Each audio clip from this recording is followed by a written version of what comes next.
Hi friends, today we're going to be working on our Tim Burton portraits. So I have a fully finished one here. I have a very large face with some very large eyes, a nice decorative frame, and lots of shading.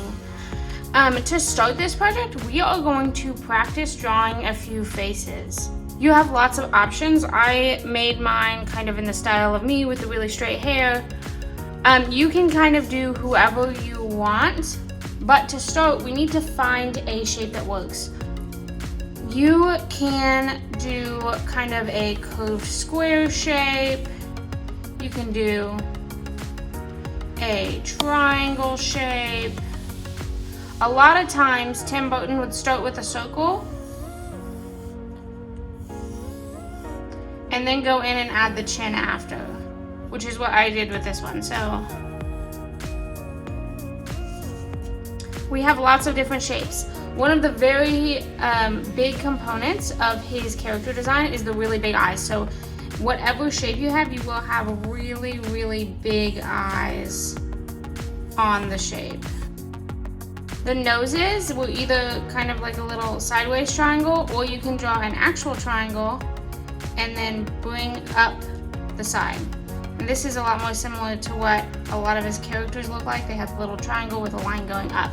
The mouth can look however you want it to look, so you can give them, a smile, or you can make it look a little bit more realistic and give it some lips.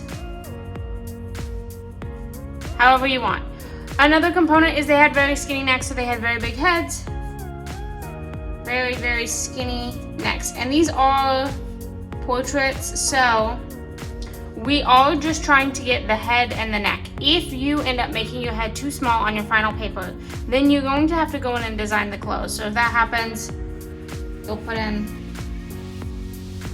some shoulders and some arms if you need to get that far.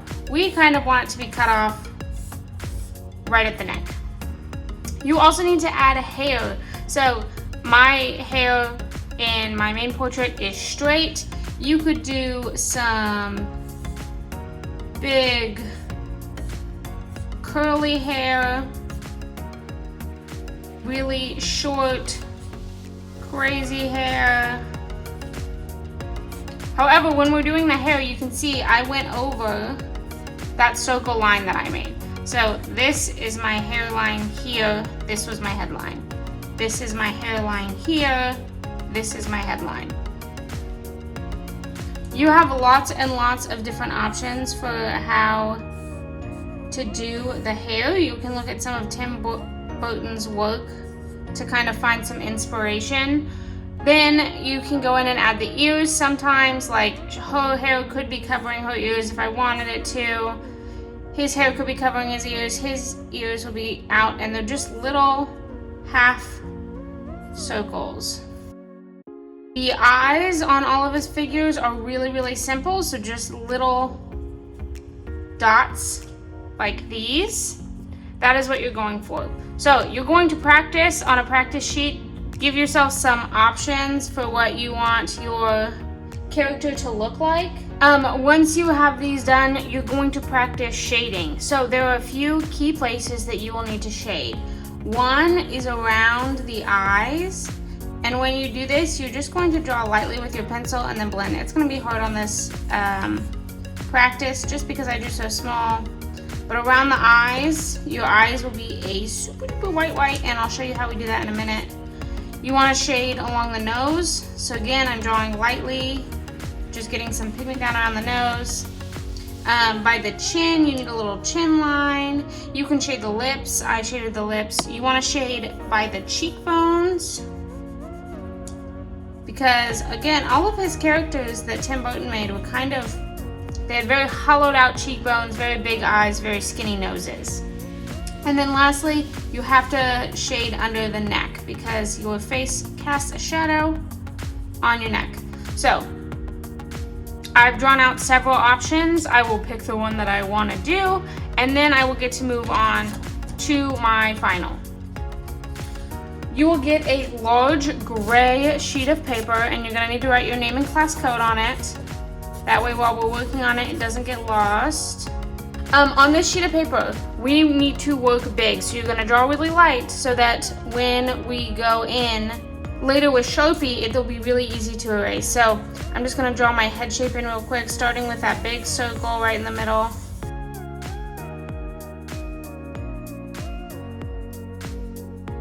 So I have drawn the general sketch of the face that I'm gonna make. I know it's hard to see, I will go over it with Sharpie in a minute. Your next step is you're gonna get 2 square white pieces of paper. This is how we're gonna make sure our eyes stay really, really, really white. And you are going to get a pair of scissors and you're going to make a circle. Now keep them stacked when you cut them out. That way your circles are exactly the same. What you're gonna do to make these circles, you're gonna start in the middle of one side and you're gonna curve off the corners. I am not going in and cutting a circle out of the square exactly. Like, I'm not cutting off a lot of my square here. I want to make sure my eyes stay big and round. So I am only cutting off these corner pieces. And now my eyes fit. So I'm going to glue those down right now. That way I can build out the rest of my face. Then I can go in and add my nose and my mouth. I'm gonna go in and start Sharpieing my main lines just so that we can see a little bit better.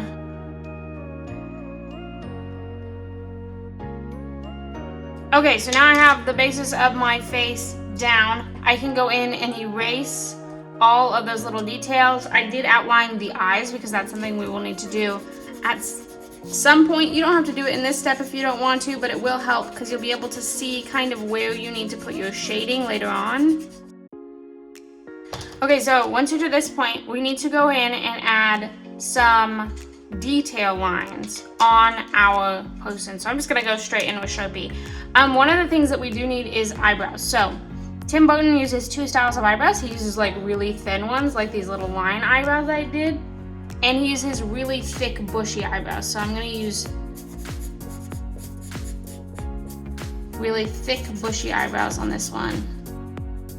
He also adds a lot of details to the hair. So if you're using curly hair, kind of like this one, you can add in big swirls into these main curls. You can add in like nice detail lines like that. He has kind of straight hair and I did straight hair on this one, so I'm just gonna add in some minor little detail lines to kind of show the direction the hair is going in. I can add some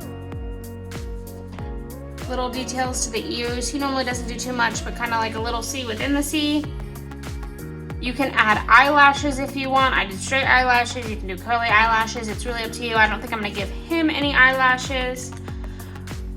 Now we can go in and start shading. So again, when we're shading, you should not be pushing super hard like this. This won't ever blend away. You won't be able to erase it. You want to kind of turn your pencil on its side and do some scribble motions and then blend it out with your finger until those harsh lines kind of disappear. So again, the few places we are shading is around the eyes, and you want this to be really, really prominent. So I'm kind of making a thick line around the eyes so that his eyes look really, really sunken in, just like a Tim Burton character.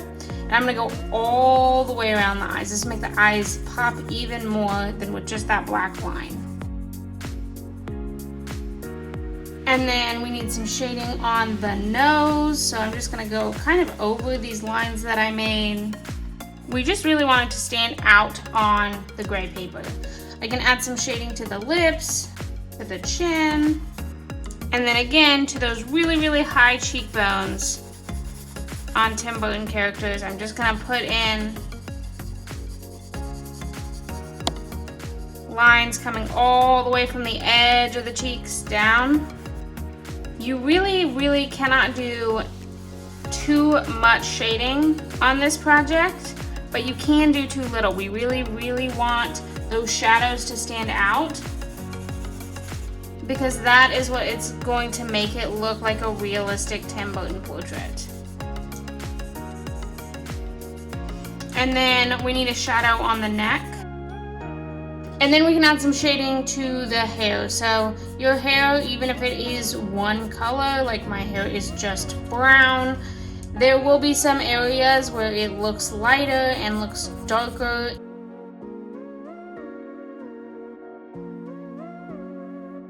Okay, so I have added my shading. I have made sure my hair goes on top of that headline that I made.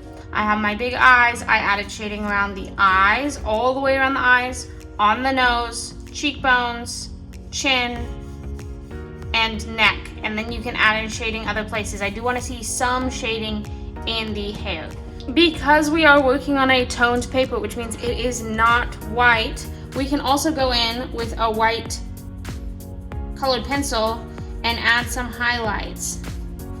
So this is really, really helpful to give the hair some dimension so it's not just flat gray. And we can add some highlights to the face. So on top of the cheekbones, this is under the cheekbones where we have this nice shadow. On top of the cheekbones, we can add a little bit of white. Now I'm not pressing super hard, kind of like what I was doing with the pencil, just to add some highlights so that the hollowed out part of the cheek really, really stands out. Okay, so I've gotten this far. If you have a lot of space in the background, you can add kind of a vintage looking background. You can do like stripes, because Tim Burton uses a lot of stripes in his costumes. You can do like a checkered pattern. You can add a few designs around the background if you need to. I'm not gonna do it on this one. If you need to, you can go ahead and find a pattern to add to your background. If you drew your head up too high and you have to add clothes, this is where you can kind of look at Tim Burton's characters and see what style of clothes he would put them in.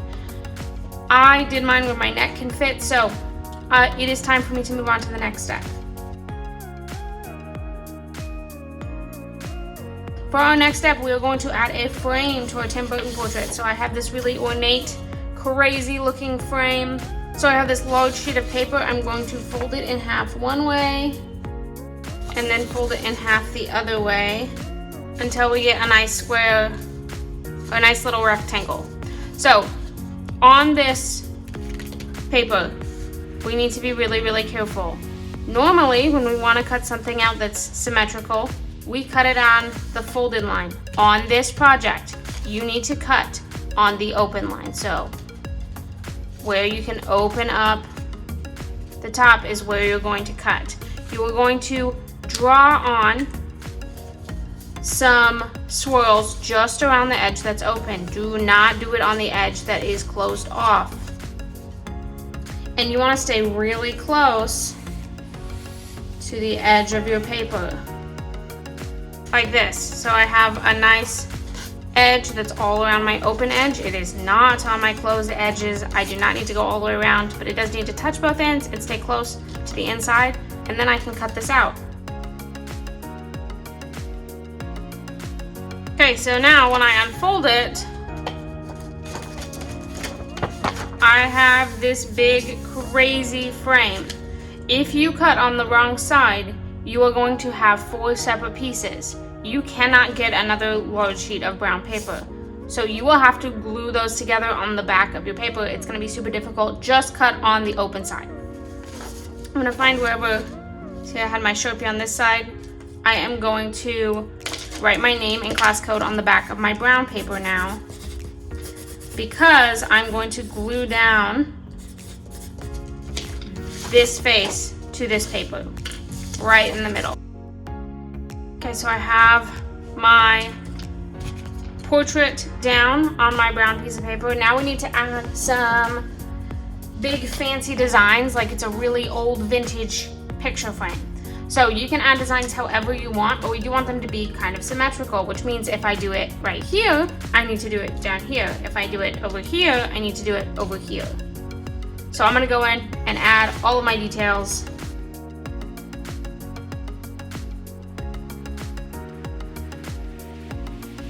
So now I've added lots of designs to my picture frame. I didn't add just 1 or 2, I added lots. I'm going to draw a line outlining the portrait that I drew. This will give it some more definition and make it really, really stand out from the frame. I could probably go back and make this a little thicker, which I might do later, but I'm not gonna do it right now. The very last step is you're gonna add highlights to your frame. So you want your highlights to be all on the same side. So if light is coming down from the top, all of my highlights would be on top of these black lines that I made. If my light is coming from the left, all of my highlights would be on the left of every single thing that I drew. So I'm just gonna have light coming down. So on top of all of these black lines that I drew, I'm going to add a little bit of white to give it a highlight.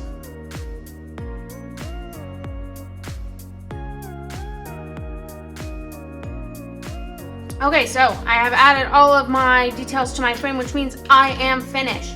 You can Artsonia this, however, you need to have a black paper underneath your entire image to Artsonia it. I do not want to get any of your frame cut off. It should all be in the image. So you're gonna Artsonia this and then hand it in to me to turn it in.